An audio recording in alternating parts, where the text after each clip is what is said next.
What's good, YouTube? This your boy Zell back with another video. This video right here is going to be a little different than the sickle cell videos. This one right here, as I have stated before, I love boxing and I love MMA. I love combat, period, like martial arts and combat sports, period. So this one right here is going to be about boxing.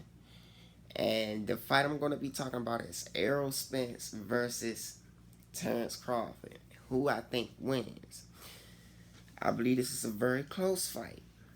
I believe that people who say that Errol Spence easily dog walks Terrence Crawford, he's gonna beat him. He's just gonna get in there, destroy him, and have him on the back foot all day. I believe that you're ridiculous, and I'm gonna point out the reason why I believe that you're ridiculous, because Terrence Crawford is a dog. Nobody is just gonna go in there and put Terrence Crawford on the back foot and bully him. Prime example, my example I'm going to give to you of why he ain't gonna just do that is when Terrence Crawford, he fought two people Errol Spence fought. But the one I'm going to talk about the most is Kell Brook. When he fought Kell Brook had Errol Spence. He was bullying Errol Spence the first few rounds. Errol Spence could do. It took him a while to break him down with his pressure. When Kell Brook fought Terrence Crawford annihilated this man. Completely and utterly destroyed him. He caught him with a counter blow and knocked him out cold. He couldn't do nothing after that. Beat the hell out of him. The ref had to stop the fight. Put all kind of hands on that man. This example right here is why this example right here is why I'm saying that it is not just going to go like that. Because it took Errol Spence, about 8 rounds to finally get into that rhythm and really put that pressure on him and break him and bend him down, because he was at first being the bully boxer with Errol Spence. The second example of why he not going to just do that to Terrence Bud Crawford is this next reason is Sean Porter. When you watch the Sean Porter fight, Sean Porter, very aggressive with Errol Spence, was walking him down. Errol Spence stood in the pocket with him. They both, they threw their blows. Errol Spence dropped them, and that's how he took the fight. But that fight was close on all other words of the fight. All other aspects, it was just close. Until he dropped him, you could literally argue this fight either being a draw or also going to call. I think I'm more on the side of it being a draw if he didn't drop him, not it going to Sean Porter, but I am on the side of it being a draw if he didn't drop him. So these two reasons right here are the reasons I don't believe at all that he just gonna bully him. Do I believe he will pressure him? Yeah, we're gonna get into that point of what I think, of why I think Errol Spence wins. But Terrence Crawford also has a strong case for winning. He's a better counterpuncher, in my opinion, from what I have seen. A lot of people believe that it's just because Terrence Crawford hits harder. I don't think that it's necessarily that he hit harder. I think he punishes you for the mistake that you made when you threw a punch. So when he landed a blow on you and you made that mistake, it hurt all the more because he countered you. This is how he knocked out Kell Brook. This is how he dropped Sean Porter. This is how he dropped Sean Porter. Then from that point on, he just started beating the brakes off him.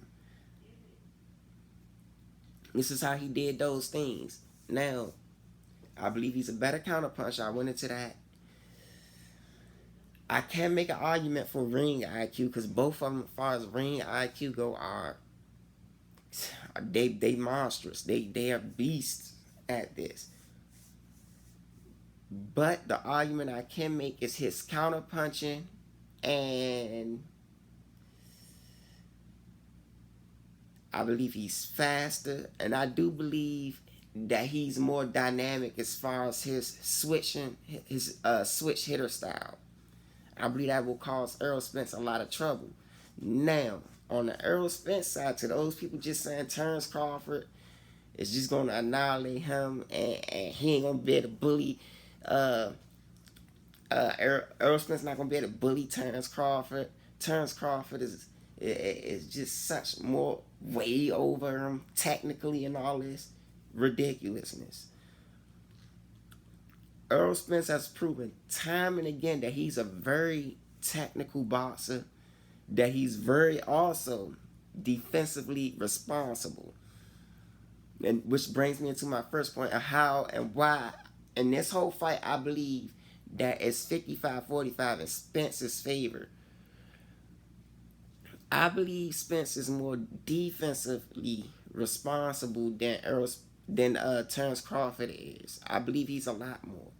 I believe that's why he hasn't been rocked as many times as Terrence Crawford did. Like we saw Terrence Crawford get rocked when he fought Gamboa. We saw him get rocked or have problems with other fighters, such as it's this black dude he fought. I cannot remember his name. I cannot. But I do remember what Terrence Crawford was wearing. He had the blue gloves on, and he was wearing blue trunks, and the other guy was wearing blue trunks, and he wore some blue. I cannot remember the name. This dude had Terrence Crawford in trouble at first. Also, so to those of you saying he just better technically and his technicality is way better, no. Watch the Mikey Garcia fight. Watch him fight Ugas, because he wasn't being just a bully when he fought Ugas. It was real technical. He destroyed Ugas technically, and he played a little bit of bully tactics with him, but it was mostly technical. And when he annihilated him, and his fight with Danny Garcia was technical. He technically destroyed him. A lot of y'all downplay Errol Spence's ability to be a technical fighter.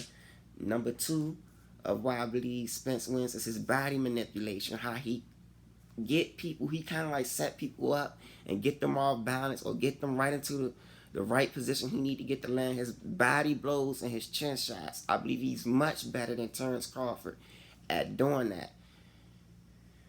And we can watch that in his fights with Kell Brook. We can watch that in his fights with Mikey Garcia. We can watch him do that when he fought Chris Algieri. We could see him do that against Ugas. We could see him do that against what's the other guy name? What is the other guy name? He did it against Sean Porter. He did it in pretty much every fight. You see him play this body manipulation where he played the inside game, moving the opponent's hands, moving the opponent's body into other compromising positions in which he can land his blows. And one of his most dangerous ones is the body blow. The right hook to the body. And another one is the uppercut. I believe that these punches are going to throw Terrence Crawford for... It's going to give him some real trouble when they get in that ring with each other. And I believe that his immense pressure that he's going to put, that top with the immense pressure that he put on Terrence Crawford is going to break him. I don't believe this is going to be a knockout in this fight, but I do believe Errol Spence will walk out victor of this fight. But it's a very close one. And another thing I believe that Errol Spence has going for him is his I said that already. I believe that he has going for him though is his conditioning. He could take. I seen him get hit on his chin harder than Terrence Crawford has. But he has not been hurt like how Terrence Crawford has. I believe he'll be able to sustain his pace and sustain that ability, his pressure, his constant pressure onto Terrence Crawford for a longer period of time. And I believe that he's going to take his pound of flesh from him, and he just going to, eventually it's going to start going his way. Crawford, I believe, will break down. I already went into the power aspect. I will give, as far as power go, I probably would slight it to Crawford, but I don't believe it's because he hit harder. A lot of the things that people mention, it's not because he hit harder. It's because he hit at the right time, and he hit when you made a mistake. He returned a blow when you made the mistake. So he pretty much knocking dudes out. A lot of dudes he knocking them out off a counter blow. He not knocking them out just because it's overwhelming power. He not like how what's Nigel Ben's son name? I forgot his name. He not like Nigel Ben's son or like how Thomas Hearns was. He just knocking dudes out, or Jamal Charlo. He not like them. However, that don't change the fact that he does hit hard. As I say, I'm going with Errol Spence in this fight. I got it 55-45. I do believe it's going to be a close fight, but I do believe Spence shall be the one that walk out victorious, and he will be the unified champ. However, whatever one of these guys go, I like them and I respect them both as a fighter and as a man. If y'all agree or disagree, comment down below and like and subscribe. If y'all comment down below what y'all disagree with, I will respond to them in the comment section. So go ahead, let it fly. Like, subscribe. I'll make more videos on this topic down the line. I'll make other boxing videos and more MMA videos.